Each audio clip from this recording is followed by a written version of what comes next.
Imagine your friend is a marriage advice counselor, but unfortunately, her advice didn't help build your home.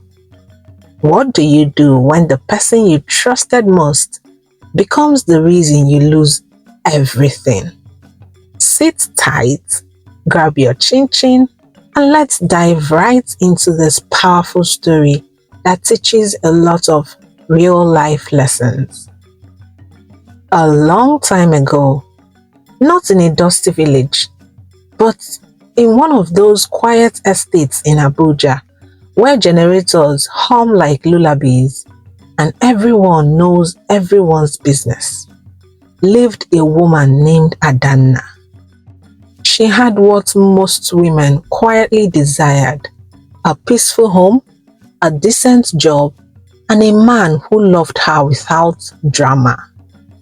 Uche, her husband, was not the flashiest man, but he was dependable, the kind of man who sent you morning prayers, who did his laundry himself, and always remembered to buy you suya when he closed late. He didn't raise his voice, he didn't raise his hand, and he never kept secrets. If he opened Adanna's heart like a diary, he would have started with, "I married my best friend." They weren't so rich, but they were comfortable. Adanna worked at a private school nearby, while Uche had spent 6 years as a procurement manager for a logistics firm. Life moved steadily. House rent was paid, food was on the table, and their love kept going. But then, Uche's company shut down. Although it wasn't sudden, the signs had always been there.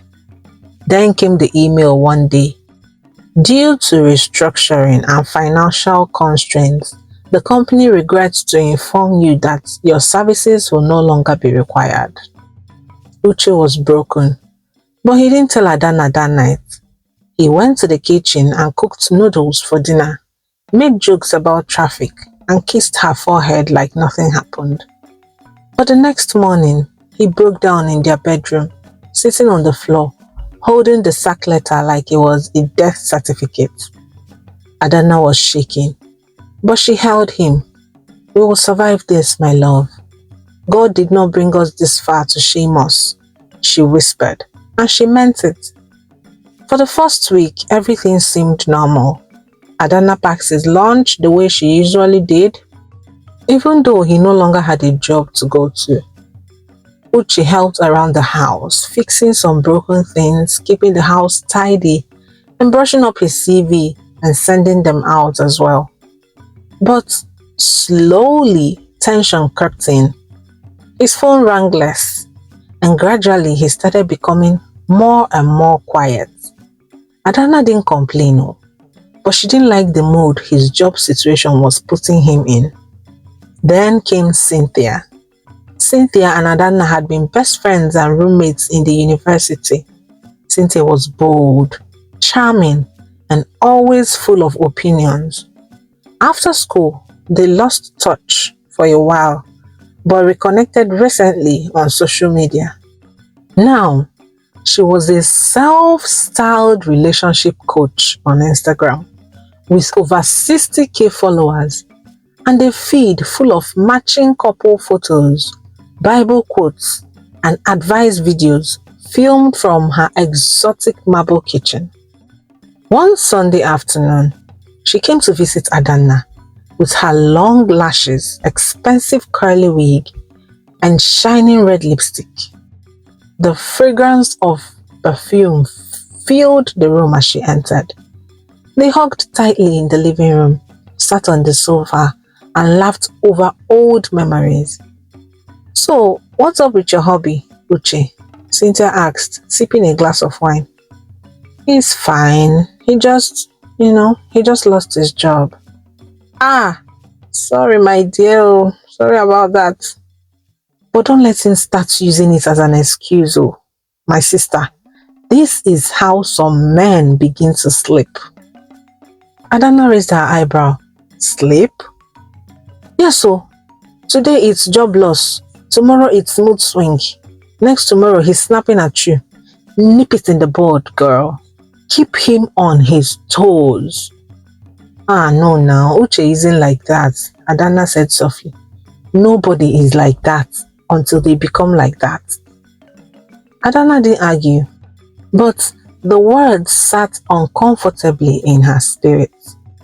Later that evening, as she was serving dinner, Uche mistakenly dropped a glass. I'm sorry, he muttered, bending to pick it up. You've been breaking things a lot lately, she replied, sounding very sharp. Uche looked at her, surprised, but he said nothing. That night, Cynthia went live on Instagram, with ring lights in her eyes, filter on her head, and thousands of people watching. Ladies, if your man is going through something, yes, support him, but don't become his housemaid overnight. Let him feel the weight. It's in the pressure that a real man shows himself. Adanna was watching in her nightgown, lying on the bed with a headset on. The words echoed in her head, and somewhere inside her, something started to shift. For the first time since Uche lost his job, Adanna didn't serve his breakfast before leaving for work. It's not a big deal, abeg. I am tired and I have to get to work early. He could toast bread for himself or fry egg. He's a grown man, she told herself. But it was the beginning of a shift. Uche noticed it, but he didn't say anything. He simply ate the leftover spaghetti and washed the plate when he was done. Adanna, however, noticed his silence, and for some strange reason, it irritated and frustrated her the more. Later that week, Cynthia stopped by again. Uche had gone out for a walk when she came in. Her voice always arrived before she did. My darling wife of the year, how is our baby husband? Adanna gave out a forced smile. Cynthia dropped her designer bag like she owned the place and sank into the sofa. So, he's still at home, Abby? Yes, he's still applying. You know how the market is. Adanna, you're not running a charity organization. You need to let him know that you are not his rehab center.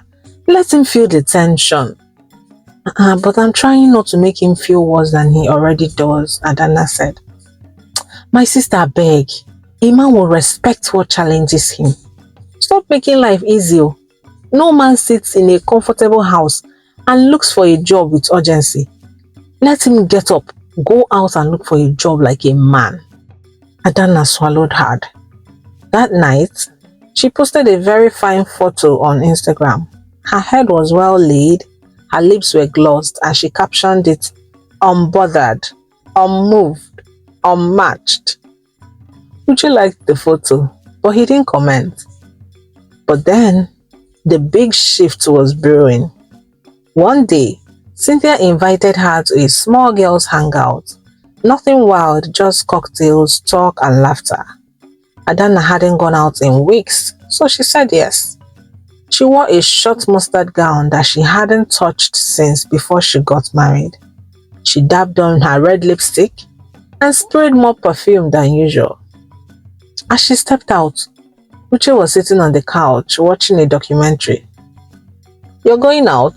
He asked. Yes, just a girls' night. Okay, be safe. Why do you sound like I'm doing something wrong? I didn't say that. You didn't have to. Your face said it. Uche paused. Adanna, are we okay? She rolled her eyes. I beg, please don't start. And she left. The hangout was full of glitter and sharp tongues. Cynthia was in her element. Loud, funny, and in people's businesses. Later that night, Adanna returned to a dark flat.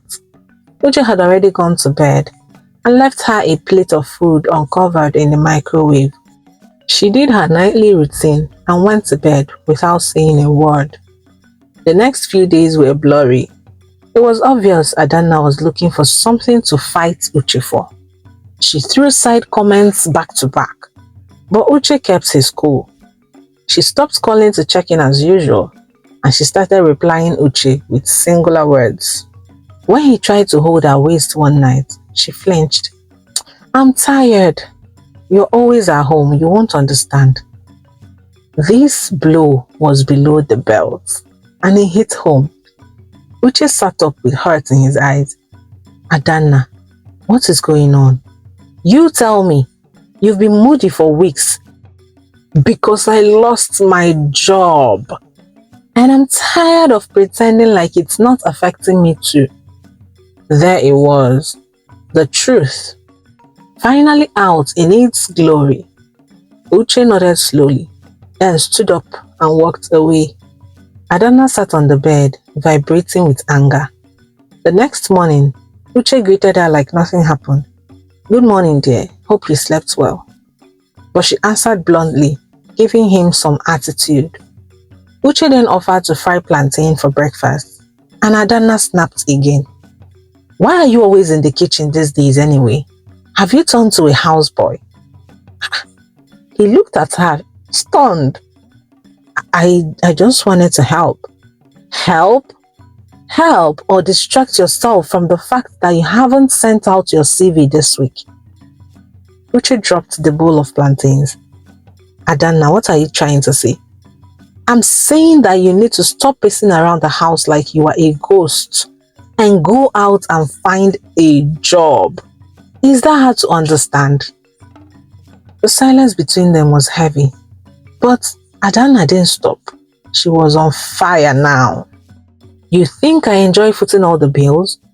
Do you know how draining it is to come home to a man who's always lying down, pressing phone, claiming he's job hunting? Uche stepped back slowly. Adanna, careful. No, let me talk. Since you've suddenly become mute in this house, let me talk. She was trembling now with frustration, with pressure, with something she hadn't even realized she had buried inside. You wake up at 9 a.m., you wash the car, you take long showers, you make breakfast. But what exactly are you contributing to this marriage? Wow. Are you serious right now, Ada? Yes, I'm serious. Because I'm tired of carrying everything. Emotionally, financially, I am drained, Uche. You are a man. Act like one. That last line hit him like cold water on hot skin. Wow. Wow. Wow. He blinked, very stunned. So that's how you see me now. I don't know how else to see you. This is not the man I married. And I am tired of it. Uche stood there for a moment. He didn't scream or yell back. He just felt the pain deep inside his chest. Thank you, Adanna, for being very specific. Now I know. He then dropped the plantains and left the kitchen. Later that day, Adanna came back from work and noticed the bedroom door was slightly open and the wardrobe was empty and his shoes were gone. He rushed to the living room and on the dining table was an envelope addressed in Uche's handwriting. Inside was a letter that read, I have never raised my voice at you, never called you names, never embarrassed you. But today, you made me feel small, like a burden, like less of a man, and that hurt my soul. And I refuse to stay where I'm no longer seen. Don't look for me. I'll reach out when I'm ready to talk. Adanna read it over and over again before the meaning settled. He was gone. For the first 2 days, Adanna told herself it was a bluff. He'll be back, she whispered. He just wants to make a point. She left his side of the bed untouched. She made his favorite food and set an extra plate every night, waiting and hoping that he would walk through the door. But the food stayed cold. By day 4, she tried calling and ding ding, the number you are trying to call is switched off. She checked Instagram. There was no activity. His WhatsApp last seen was disappeared. He was just gone. The silence was louder than any fight they had ever had. Cynthia came over uninvited again, as if sensing there was gist. She barely entered before asking, "Where is Mr. Calm and Collected? Has he found a job yet?" Adana didn't answer. "Wait, what's going on?" "He left," Adana said quietly. "Eh? He walked out? After everything you've done for him?" Cynthia asked, looking a bit stunned. Adana looked up, and with a very cold voice, she said, "Look, Cynthia, I followed your advice all along, and look where it has landed me." "Excuse me?" Cynthia said, getting defensive. "Yes, I did everything you advised. I gave him the cold shoulders, the attitude, the silent treatment. I kept him on his toes like he said. And look where all that has landed me now." Cynthia raised her brows, defensive now. "Wait, Adana, are you being serious right now? And let me guess, I held your hand and made you do it." "No, but you were the one who kept feeding me reasons." "Adana, you are a grown woman, for goodness sake. I gave my opinions. You were supposed to use your sense, girl. You made your choices. Don't dump your marriage at my feet like I'm your husband's HR manager." And there it was. Cynthia's words hit her like thunder. But she didn't argue. She just sat there, feeling so stupid and so small. That night, she stared at her wedding photo, watching Uche smile intently, the way he held her shoulders like she was a prize. She remembered his vows. "Even when life tests us, I will still choose you." She cried bitterly that night. Days turned into weeks, and their neighbors started asking questions. Her mother called twice, and as per usual, wanted to speak with her son-in-law. But Adana lied. Mama Uche traveled. As if the questions were not tormenting her enough, there came the biggest slap. Cynthia went live on Instagram again, wearing a blue jumpsuit and glossy lip gloss. She was filled with energy and poise. "Ladies, let me tell you something. Some women are just too nice, or should I say naive. You let a broke man eat your food, sleep in your house, and turn you into a doormat. Why? Because you are afraid he will leave? My dear, if he wants to go, help him pack." People laughed in the comments. "Preach, Queen, soft life ambassador. You always spit facts." Adana watched this with her hands shaking, like that was her marriage Cynthia was using as content. That was when something broke inside of her. She simply turned off her phone, sat in the dark, and whispered, "God, what have I done?" 3 weeks had passed. 3 weeks of silence, no husband, no calls, no texts, nothing. Adana has stopped checking her phone every minute. It hurt her too much. Even her dreams were haunting her now. Her nights were filled with echoes of Uche's voice. One morning, she opened the wardrobe and caught a whiff of his perfume. She then sat on the floor, hugging one of his shirts like it was a lifeline. "I'm sorry," she whispered into the fabric. "Please come back." The next day, Adana went to church for the first time since Uche left. She just needed some quiet. And during prayers, she cried like a wounded child. And then she said some prayers. "God, I messed up. I really messed up. If you give me one more chance, I will do it differently." That week, she went to Uche's old office just to ask if he had been around. But he hadn't.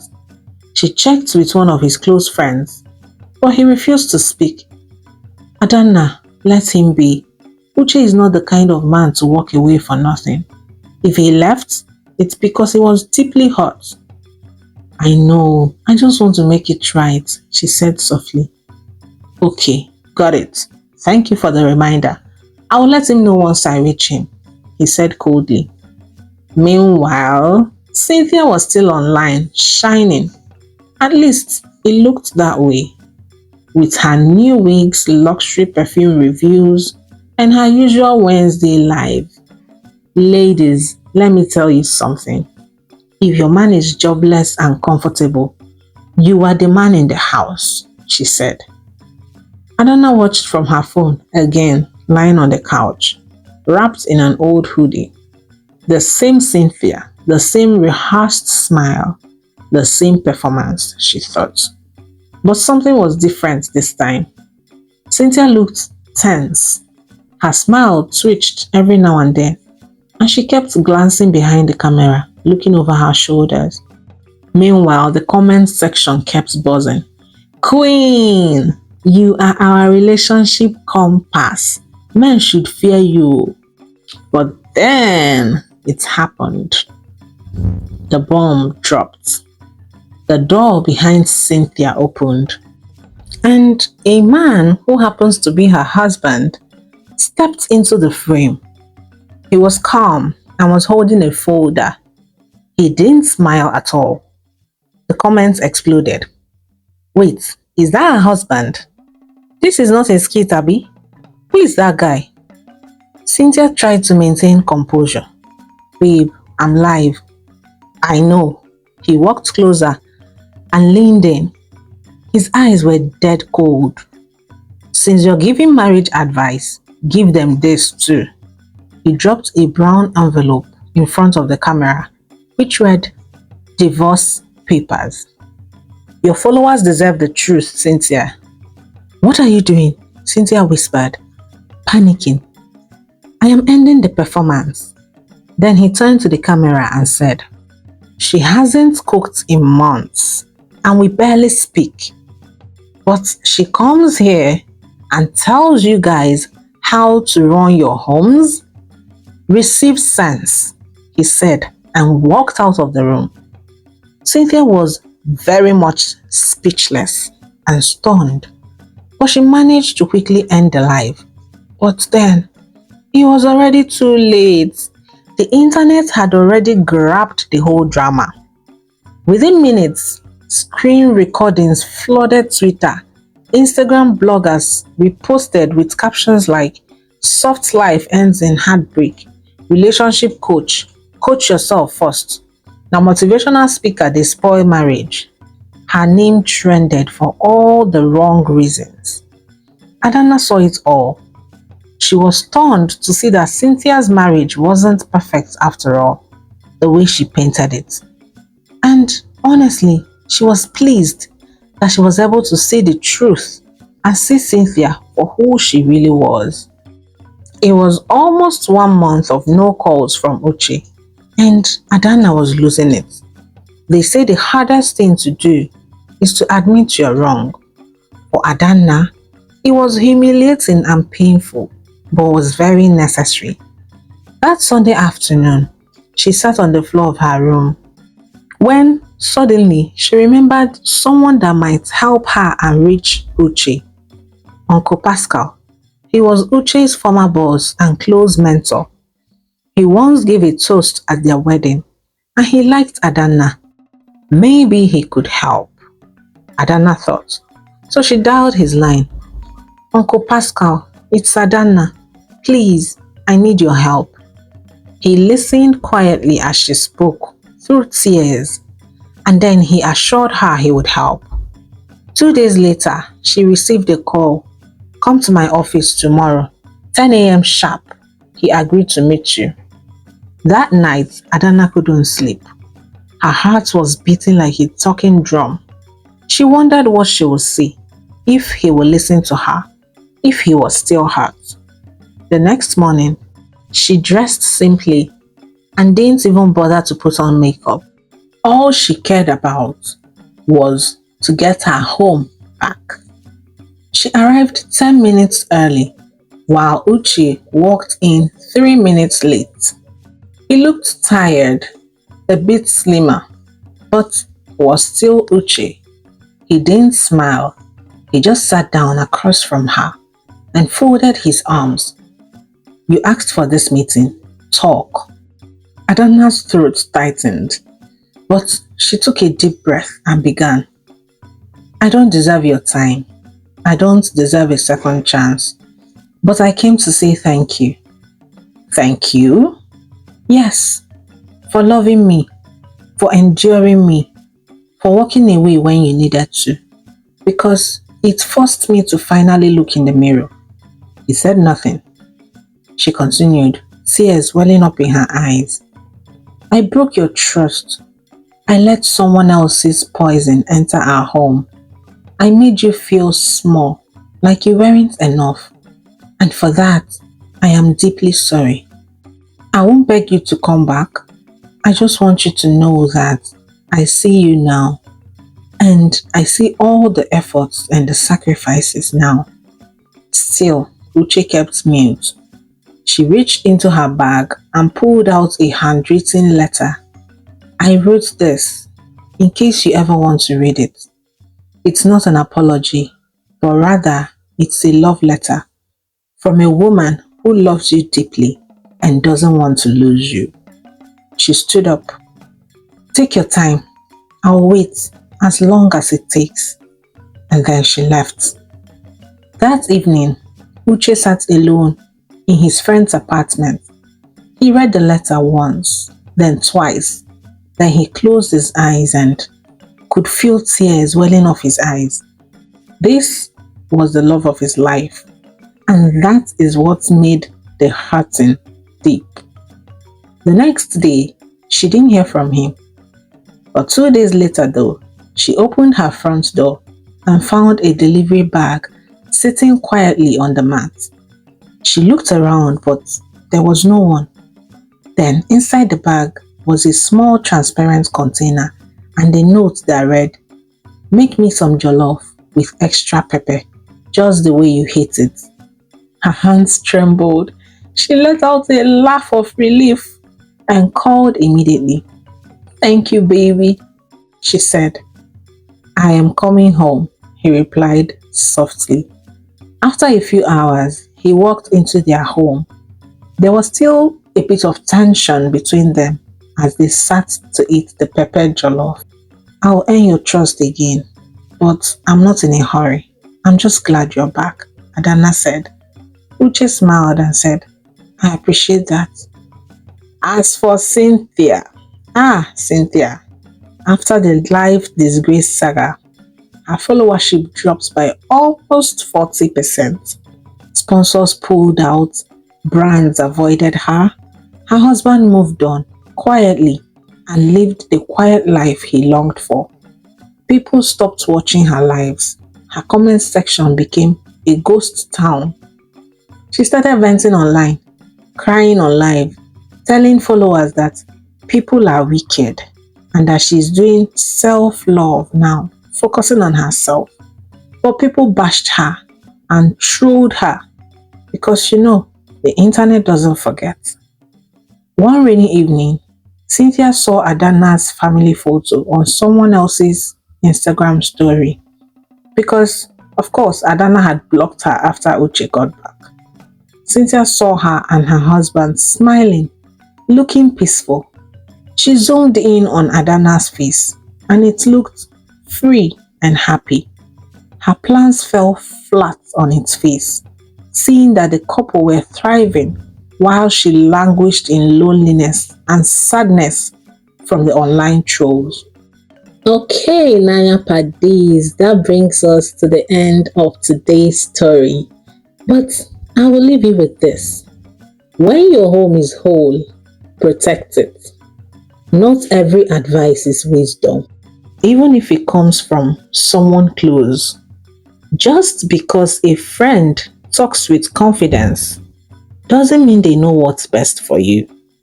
Be careful who you listen to, especially these oversabi motivational speakers and influencers online.